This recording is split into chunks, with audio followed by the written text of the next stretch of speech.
Hi viewers, welcome to our channel. ప్రస్తుతం మనతో పాటు ప్రముఖ పొలిటికల్ అనలిస్ట్ దుర్గా గారు ఉన్నారు. వారితో ఒకసారి మాట్లాడదాం. మేడం నమస్కారం. మేడం నమస్తే అండి.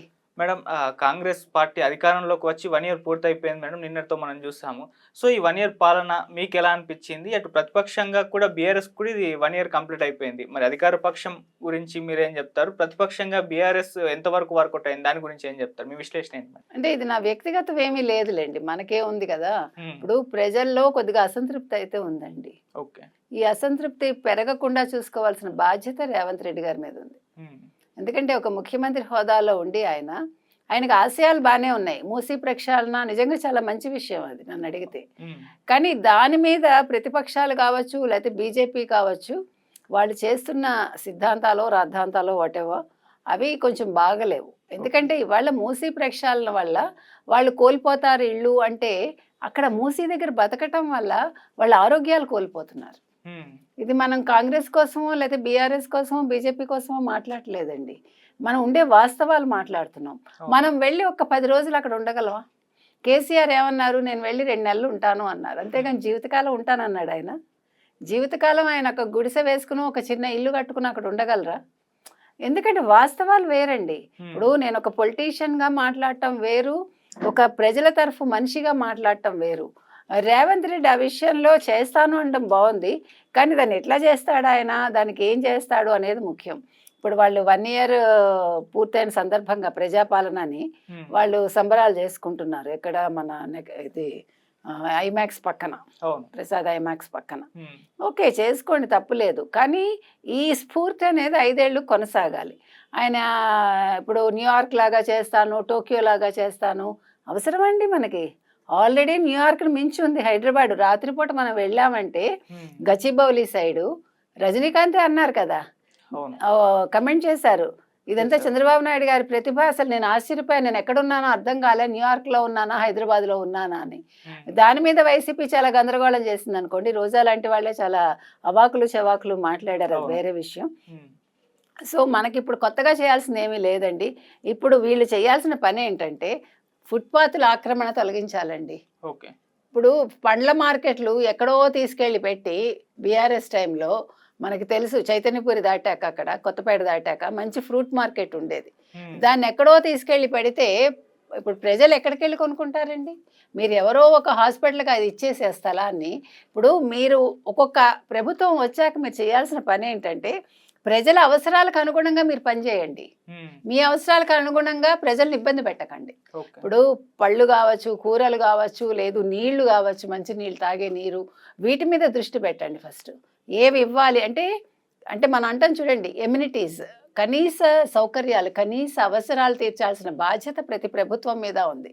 ఇప్పుడు ఇంటింటి సర్వే చేపట్టారండి, దేనికది?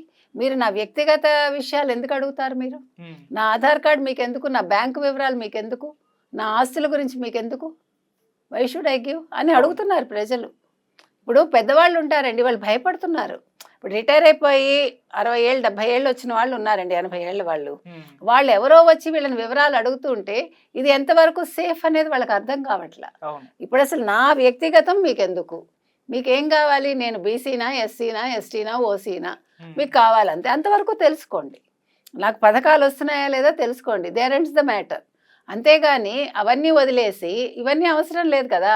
ఇప్పుడు నాలాంటి వాళ్ళు ఉంటారండి, నేను ఒక్క పథకం కూడా నాకు రాదు, నాకు ఏ ప్రభుత్వం నాకేమీ ఇవ్వదు కదా, నా కష్టార్జితంతో నేను బతుకుతాను.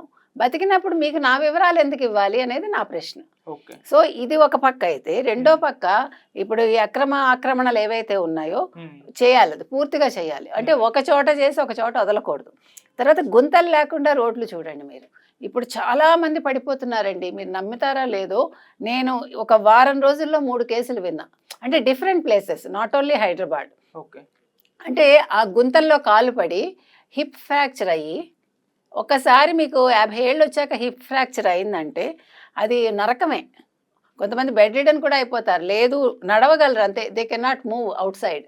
సో మీరు చేయాల్సిన పని ఫస్ట్ బేసిక్ కమ్యూనిటీస్ ఏవైతే ఉన్నాయో అవి ఇచ్చాక మీరు మిగతా ఆలోచించండి. మూసీ ప్రక్షాళన అంటారు, తప్పకుండా చెయ్యండి, చేస్తే మీరు చరిత్రలో నిలిచిపోతారు. ఎందుకంటే నేను మెడ్రాస్లో ఉండేటప్పుడు 30 years బ్యాక్ ఐఎమ్ టాకింగ్, ఒక జర్మన్ వాళ్ళు వచ్చారండి. అక్కడ మీకు టీ నగర్లో ఒక మురికి ఇది ఉంటుంది, కాలువ, మధ్యలో రోడ్డు టీ నగర్ రోడ్డు వస్తుంది అనమాట. ఆ రోడ్డుని వాళ్ళ మూసి కాలువను ఏం చేశారంటే చాలా అందంగా తయారు చేశారు. దాన్ని చెక్కలతో కట్టి సొంతంగా ఆ ఫారినర్స్ అన్నమాట, ఒక ఫ్యామిలీ చేసి దాన్ని అందంగా తీర్చిదిద్ది అప్పుడు మంచి స్టోరీస్ కూడా మేము ఇచ్చాం. సో నేను దాన్ని ఆహ్వానిస్తానండి. నేనే కాదు, నాలాంటి వాళ్ళు ఎవరైనా ఆహ్వానిస్తారు. కాకపోతే దానికోసం 1,50,000 కోట్లు కావాలంటున్నాడు ఆయన. సో అది ప్రభుత్వాలు చూసుకోవాల్సిన పని. మీరు మీరు సంపదను సృష్టిస్తారా, లేకపోతే ఏ రకంగా నిధులు తీసుకొస్తారు, అది రేవంత్ రెడ్డి బాధ్యత. అయితే కిషన్ రెడ్డి లాంటి వాళ్ళు దాన్ని అడ్డుకోవడం అనేది తప్పు నన్ను అడిగితే. మూసి అభివృద్ధి మాత్రం ఏ నాయకుడు అడ్డుకోవద్దు, అదొకటి. రెండోది, మీరు 1,50,000 కోట్లు తీసుకురండి, తీసుకొస్తే మీకు సన్మానం చేస్తానని అన్నాడు ఆయన, ఎవరు, రేవంత్ రెడ్డి నిన్న.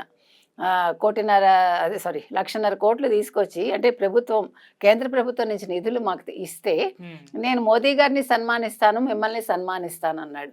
ఓకే, అది ఇప్పుడు ఏదో మాట్లాడతారు స్టేజ్ మీద, అది ఓకే అనుకోండి. వాళ్ళు తిట్టినా పొగిడినా అవన్నీ కూడా మనం సీరియస్గా తీసుకోకూడదు. ఫైనల్గా మనకి కావాల్సింది అక్కడ పని అవ్వటం. అంటే ప్రజలకి ఏది ముఖ్యమో అది చెయ్యాలండి. తర్వాత ఇప్పుడు కుంటలు ఇవన్నీ కూడా వాళ్ళు చేస్తామంటున్నారు కదా, ఇప్పుడు హైడ్రా పెట్టారు, అది కూడా చాలా మంచి విషయం అండి.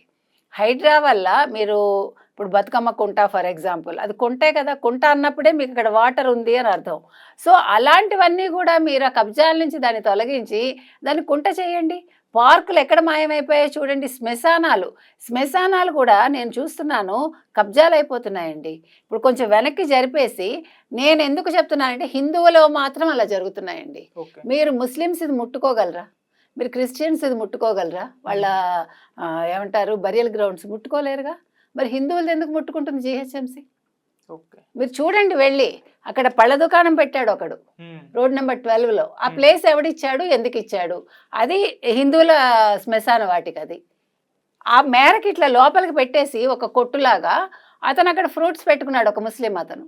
మరి ఇవి ఎట్లా ఎలో చేశారు మీరు?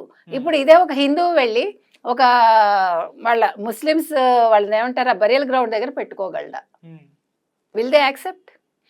ఇవన్నీ కూడా అంటే మీరు సమానత్వం అనేది అన్ని విషయాల్లో పాటించండి. హిందువులు ఒక్కళ్ళు లోకో కాదు ఎవరికి. మనది రేవంత్ రెడ్డి కూడా చెప్తున్నాం, ఎందుకంటే కాంగ్రెస్ ప్రభుత్వం వాళ్ళు చేసే నినాదాలు ఏవి కదా. వాళ్ళు ఇప్పుడు మహారాష్ట్రలో ఓడిపోవటానికి కూడా కారణం అదే. విభజించి పాలించి చేయకండి, మతాల మధ్య చిచ్చు పెట్టడం కాదు, కలిసికట్టుగా మీరు చెయ్యాలి. మీరు చేయండి, మంచి పనులు చేయండి.